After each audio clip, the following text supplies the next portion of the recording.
E aí, gente, prosseguindo com a nossa aula sobre regionalização geoeconômica, nós vamos falar primeiro sobre a região Amazônia, certo? Quais são as principais características dessa regionalização? Primeiro, que nós temos o caráter natural. O que é?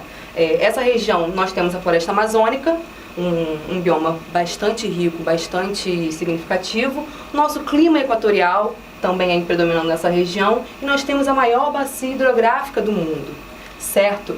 E quais são as características espaciais dessa região? Nós temos uma baixa densidade demográfica, e isso se dá pelos aspectos de colonização e de ocupação que nós tivemos historicamente aqui no nosso país. E falando na economia, nós temos as principais atividades econômicas baseadas principalmente no primeiro setor, que são o extrativismo desde muito antigamente e mais recentemente a agropecuária e a mineração, dando destaque aí a partir da década de 70, certo? E a gente também tem a indústria nessa região amazônica, certo? Nós vamos falar um pouquinho sobre ela agora.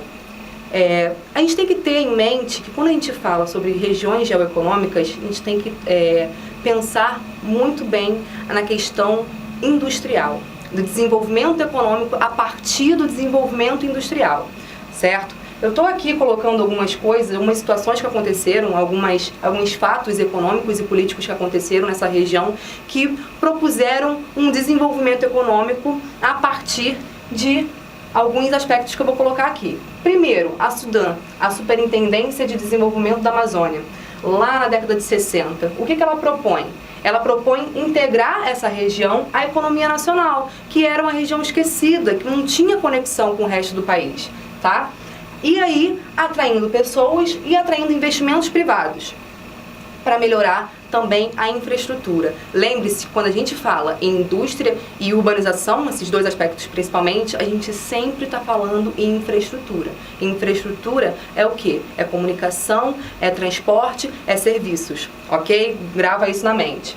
E falando em infraestrutura, nós temos alguns exemplos aqui, que são as rodovias que vão tentar articular essa ligação, que são a Transamazônica, na década de 70, que até hoje está inacabada, certo? E a rodovia Belém-Brasília e Brasília-Acre. Nós temos também a Zona Franca de Manaus, que é um polo industrial ali gigantesco nessa região, que vai tentar o desenvolvimento industrial bem efetivamente nessa região, a partir de isenções fiscais, de estabelecimento de transnacionais, capital estrangeiro e principalmente na produção de bens tecnológicos, motocicletas e bens de comunicação, rádio, celulares e tudo mais, certo?